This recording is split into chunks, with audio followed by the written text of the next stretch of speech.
안녕하세요. 여러분의 삶이 눈부시게 빛나길 바라는 루나펄스입니다. 오늘 소개해 드릴 책은 류시화 시인이 쓴 인생 우화입니다.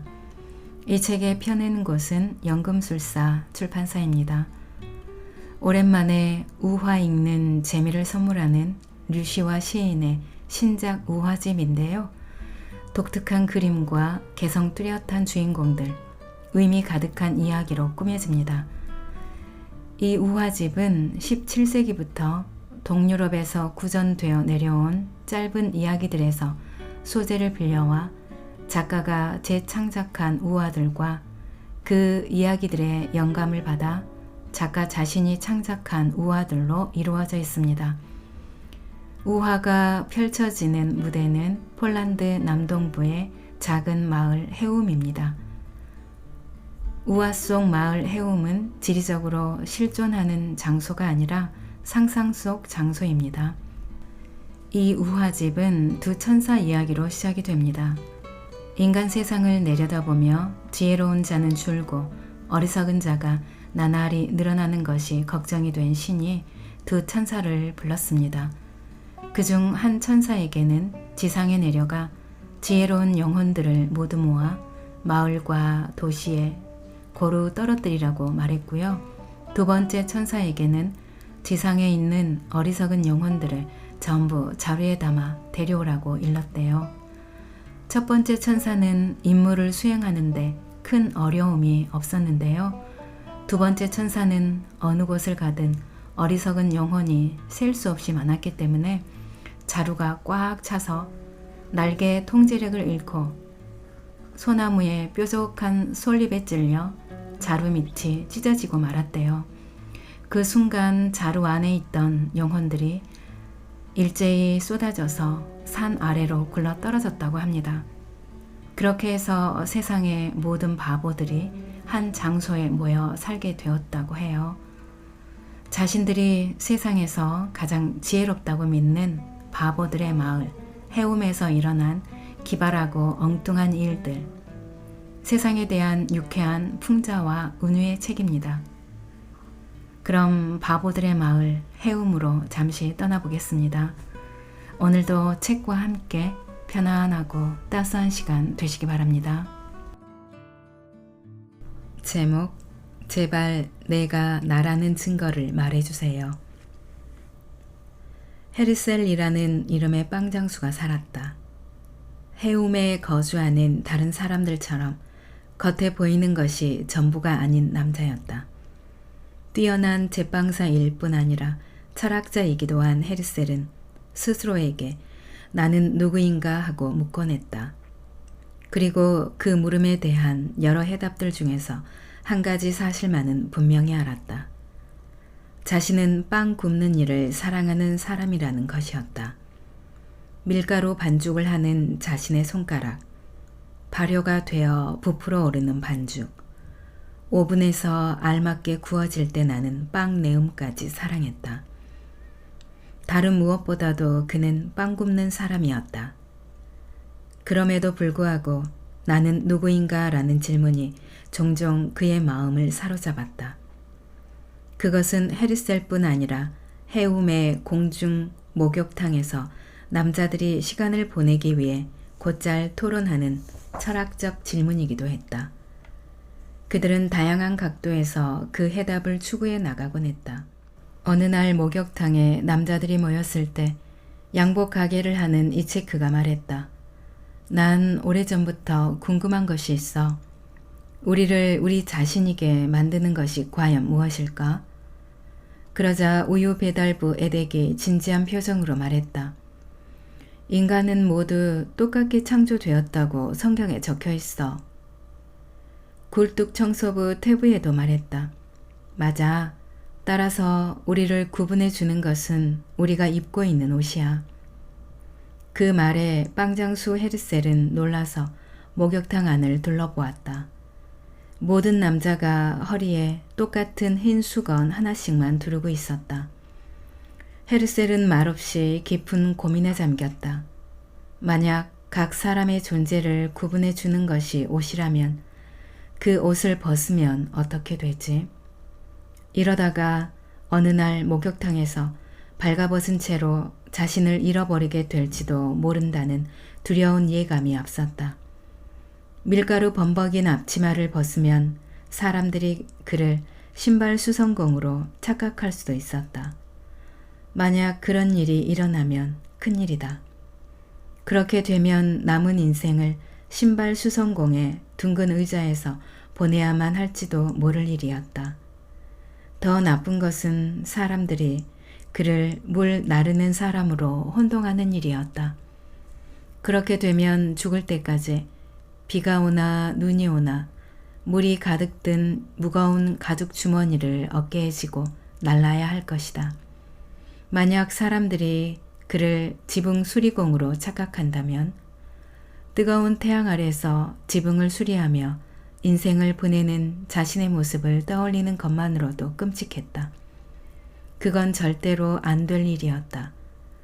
헤르셀은 달콤한 냄새가 나는 자신의 빵 가게에서 남은 인생을 보내고 싶었다. 맛있는 아몬드 케이크에 대한 정당한 권리를 결코 포기하고 싶지 않았다. 자신의 정체성을 잃어버릴지도 모른다는 불안감에 사로잡힌 헤르셀은 불행한 사태를 막을 방법을 찾기 위해 고민했다. 일단 자신이 누구인지 분명히 하기 위해 오른쪽 손목에 붉은색 끈을 한 가닥 묶었다. 그러고 나서 자기 자신에게 말했다. 이것이 내가 빵 굽는 헤르셀이라는 표시야. 그렇게 하자 오븐 속의 빵처럼 가슴이 기쁨으로 부풀어 올랐다. 이제는 벌거벗은 공중 목욕탕에서도 변함없이 빵장수 헤르셀일 수가 있었다. 목욕탕에 갈 때마다 그는 옷을 다 벗기 전에 재빨리 손목에 붉은색 끈을 묶었다. 이것이 내가 나라는 증거야. 밝게 빛나는 끈을 보며 그는 혼자 미소 지었다. 어느 날 한 외지인이 해움으로 이사를 왔다. 직업이 목수인 이 남자는 해움의 숲에 나무가 많아 목공일을 구하기 쉽다는 소문을 듣고 가족과 함께 해움으로 이주했다. 새로운 환경에서 경우에 맞는 행동을 하고 싶었기 때문에 남자는 해움의 관습을 주의 깊게 관찰했다. 이사 온 며칠 후 공중 목욕탕에 가서 옷을 벗고 탕 안으로 들어가려는 순간 그는 오른쪽 손목에 붉은색 끈을 묶는 빵장수 헤르셀을 보게 되었다. 외지에서 온 남자는 턱을 문지르며 생각했다. 이상한 관습이긴 하지만 해움 사람들이 공중 목욕탕에서 지키는 규칙임에 틀림없어.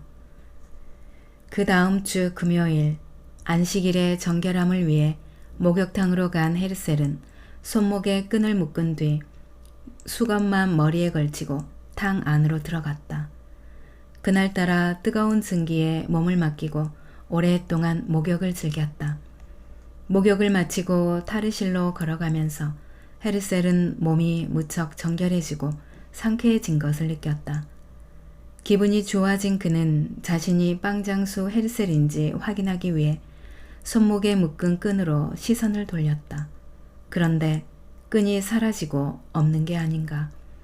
심장이 두근거리고 두려움이 엄습했다.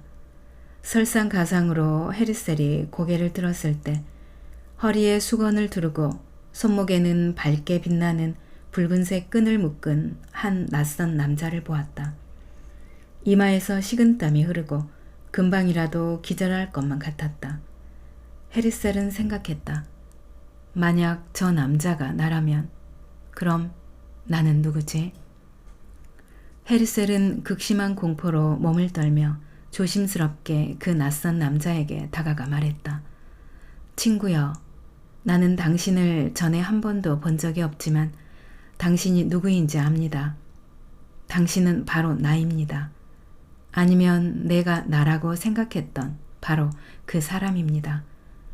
당신은 틀림없이 빵장수 헤르셀입니다.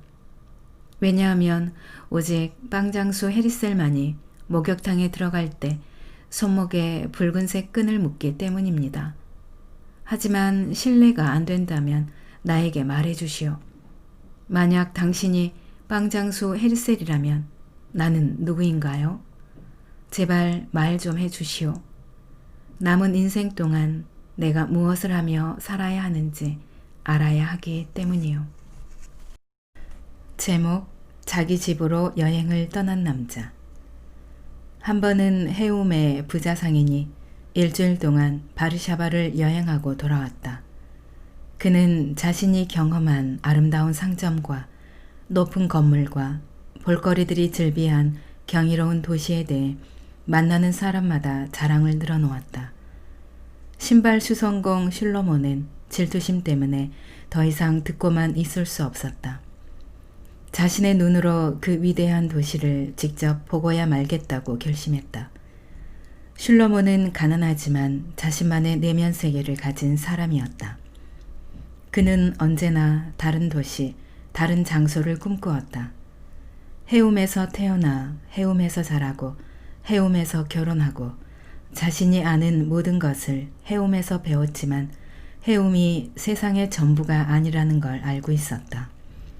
그래서 더 넓은 세상을 경험하기 위해 언젠가는 긴 여행을 떠나는 꿈을 가슴에 품고 살았다.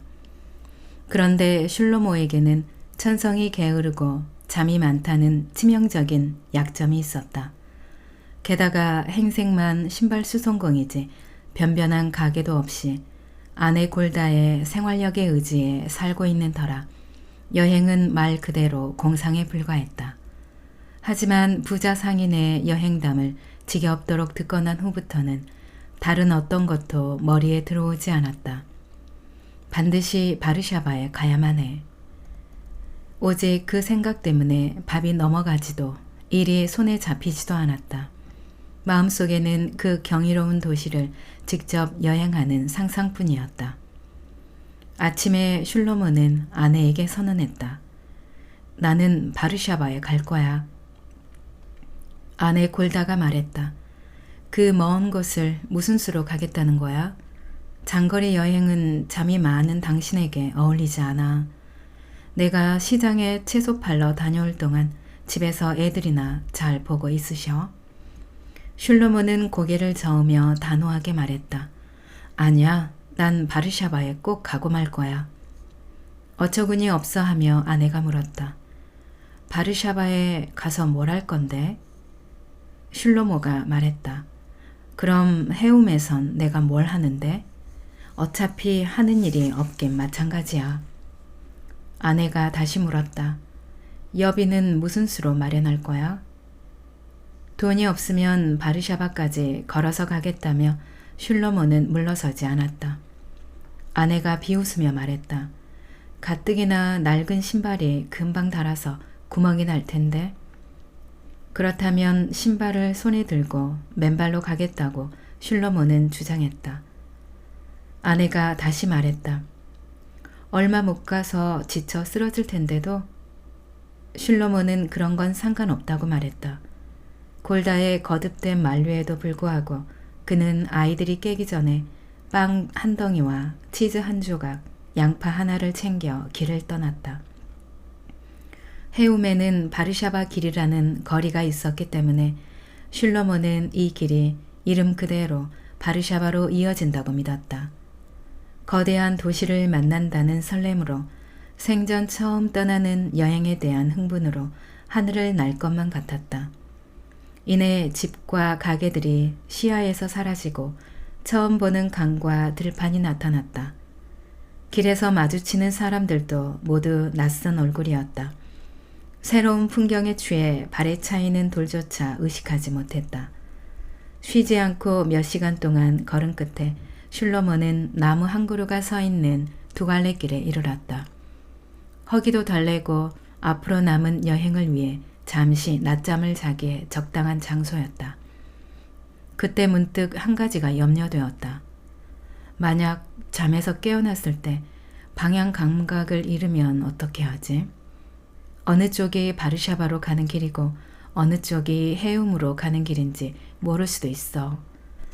방향을 혼동하지 않게 신발이 바르샤바 쪽을 향하도록 놓아둬야겠어.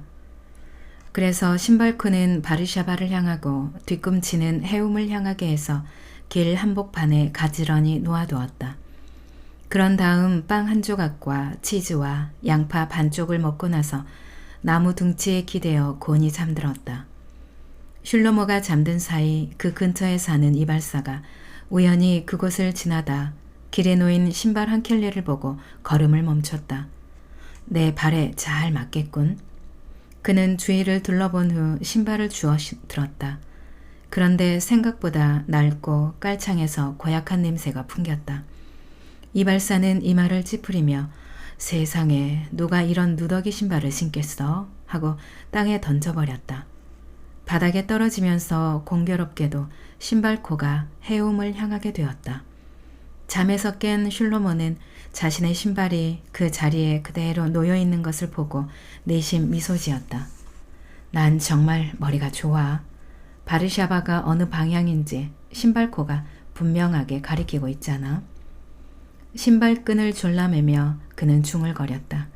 그리고 기분 좋게 신비의 도시를 향한 여행을 계속했다. 속도를 내어 걸어서 그런지 몇 시간 걷지 않았는데도 빵 굽는 냄새, 전 부치는 냄새, 수프 끓이는 냄새가 풍겨왔다. 꿈의 도시가 가까워 오고 있음을 알 수 있었다.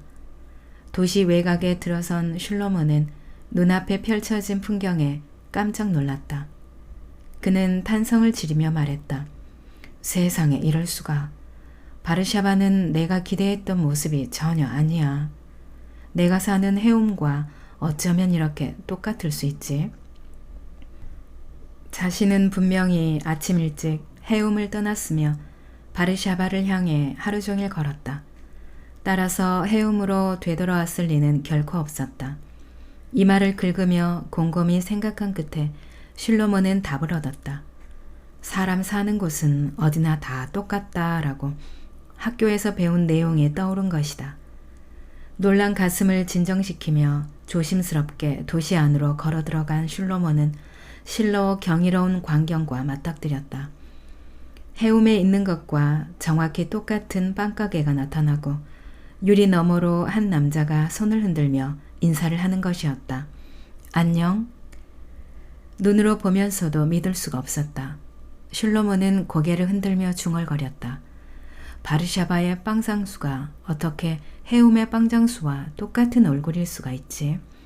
유리 너머로 바깥을 내다보는 몸짓도 똑같아. 정말 사람 사는 곳은 어디나 같군. 모든 일이 전에도 똑같이 일어났었다는 이상한 느낌이 들었다. 길가의 나무와 풀들도 놀라울 정도로 익숙했다. 마치 여러 번 꾼 같은 꿈을 다시 꾸는 기분이었다. 좀 더 걸어 들어가자 더 놀랍게도 공중 목욕탕이 나타났다. 세상에 해움의 공중 목욕탕을 그대로 옮겨놓은 듯 입구와 간판까지 똑같아. 더 많은 사람들을 지나치면서 놀라움은 커져만 갔다.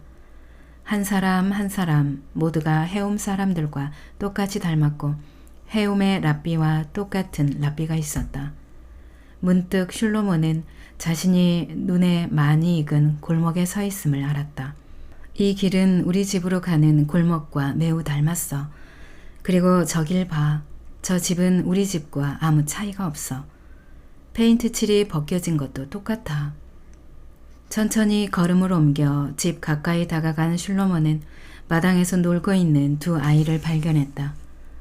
우리 아이들과 똑같이 생겼잖아. 어떻게 이럴 수가 있지?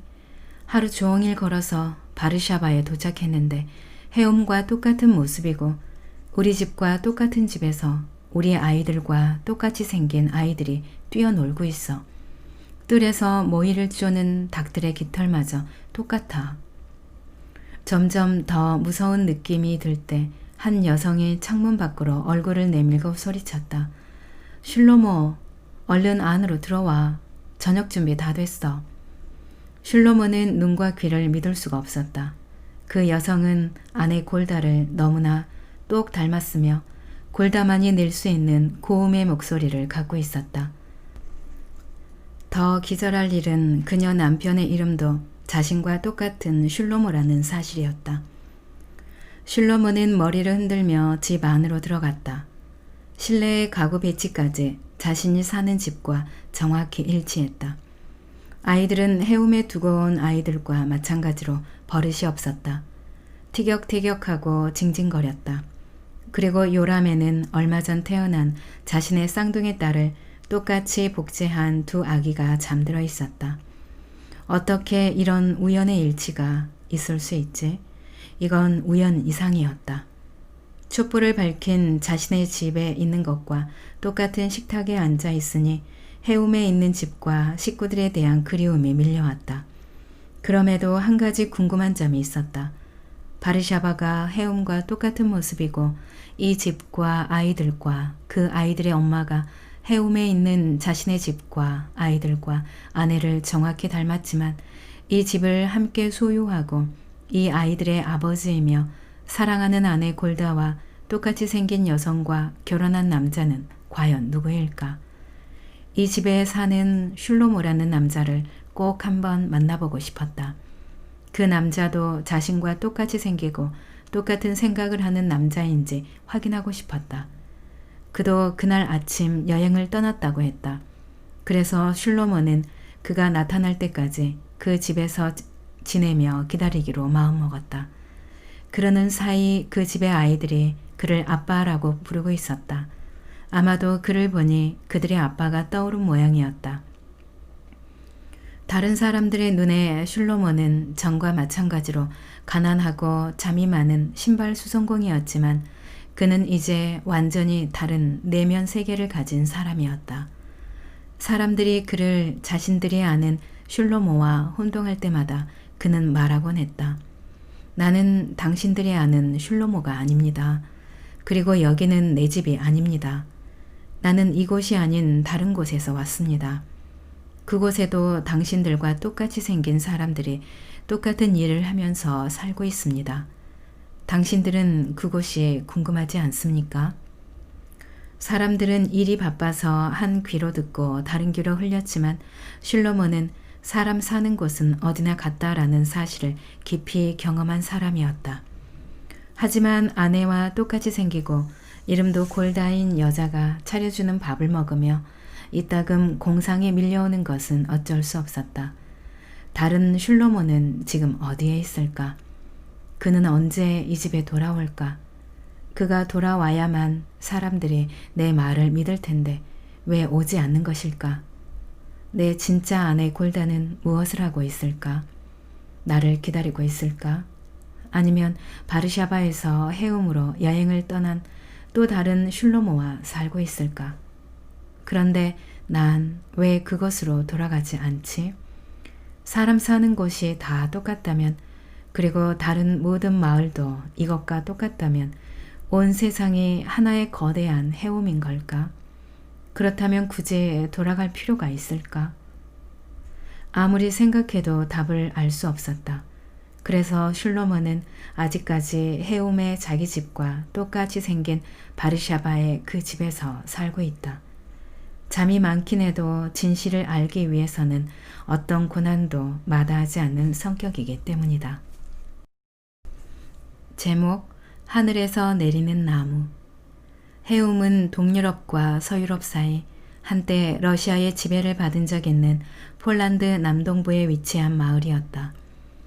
마을이라고 하기에는 크고 도시라고 하기에는 작은 은행과 영화관과 도서관과 관공서와 소방서 등 중요한 것을 제외하고 모든 것이 다 있는 그런 곳이었다.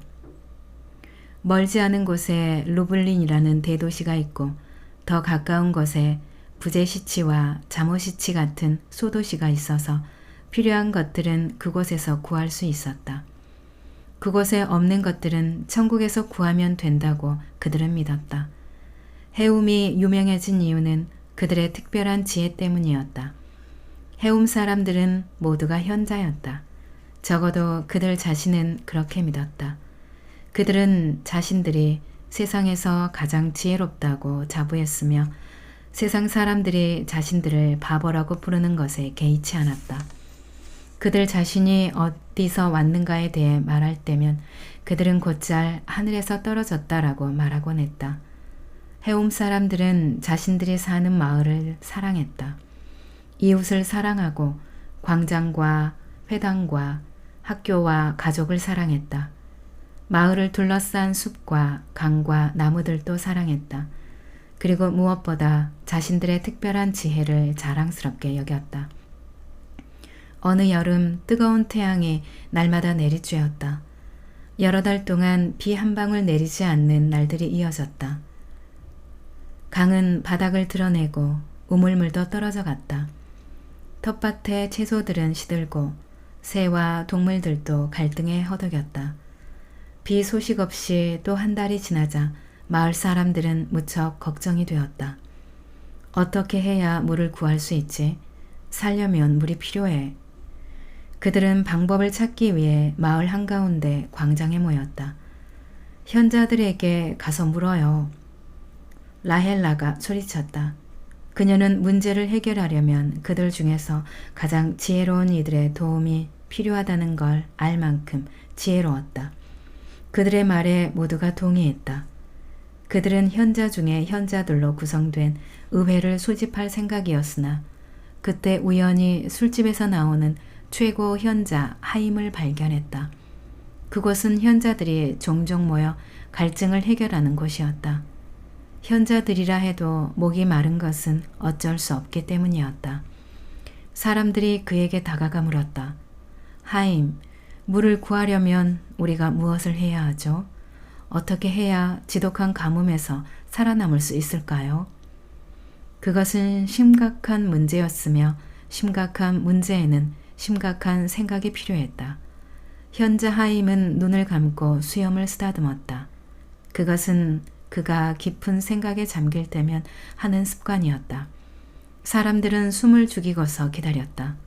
하임이 해답을 생각해내는 데는 일정한 시간이 필요하다는 것을 모두가 알고 있었다. 마침내 하임이 눈을 뜨고 주위에 모인 사람들을 둘러보았다. 그 표정에서 사람들은 자신들의 고민이 마침내 해결되었음을 알 수 있었다. 우리 잠시 산책을 합시다. 하임의 말에 최면이 걸린 듯 다들 침묵 속에 하임의 뒤를 따랐다.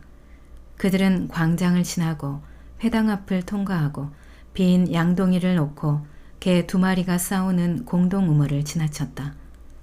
라삐의 집 뜰에서는 거위들이 물 달라고 시끄럽게 울고 공원에서는 식물들이 갈색으로 말라가고 있었다.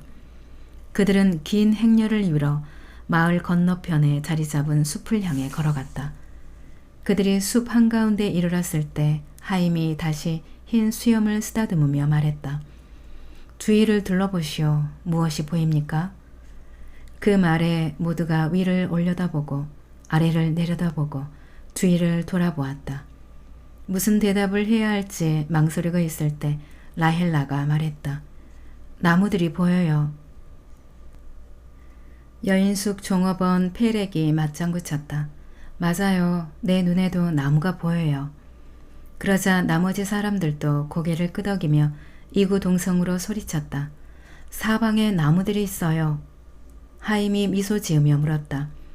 우리의 숲에는 나무가 많습니다. 그렇지요?